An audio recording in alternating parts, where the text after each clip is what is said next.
इतने सालों तक तू मुझसे नफरत करता रहा और मुझे जानने तक नहीं दिया। लेकिन अब जब तूने मेरा हाथ थामा और मुझे तेरी दी हुई उम्मीद का सहारा मिला, सीरियल अनुपमा में अब कहानी लेने जा रही है एक और जबरदस्त मोड़।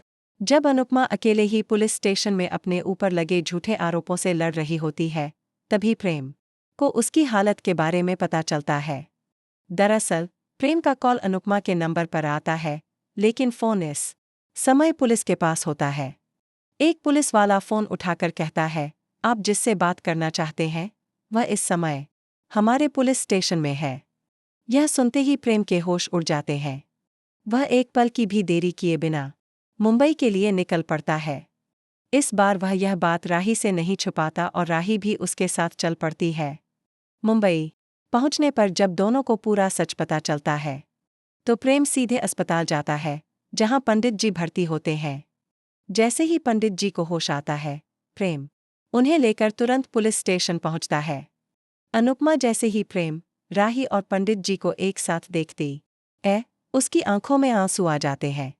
वह समझ जाती है कि चाहे कुछ भी हो जाए, ये दोनों उसका साथ कभी नहीं छोड़ेंगे।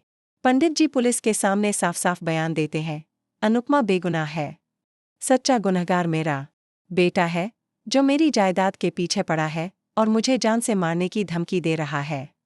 यह सुनकर पुलिस को सारा मामला समझ आ जाता है। वे अनुपमा को तुरंत रिहा कर देते हैं और पंडित जी के बेटे को गिरफ्तार कर लेते हैं। इसके बाद आता है एक बेहद इमोशनल मोमेंट। राही दौड़कर अनुपमा से लिपट जाती है और कहती, माँ, मैं आपको माफ करती हूँ। अब समझ आ गया है कि उस रात जो हुआ, उसमें आपकी इतनी बड़ी गलती नहीं थी।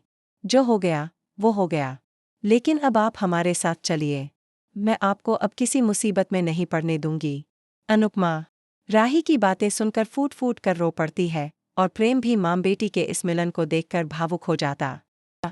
तो क्या अब अनुपमा फिर से अपने परिवार के साथ एक नई शुरुआत करेगी? क्या प्रेम, राही और अनुपमा मिलकर पंडित जी को उनका हक दिला पाएंगे? देखते रहिए अनुपमा, क्योंकि अब हर कड़ी में आएगा एक नया मोड़, एक नई सीख और एक नई शुरुआत। **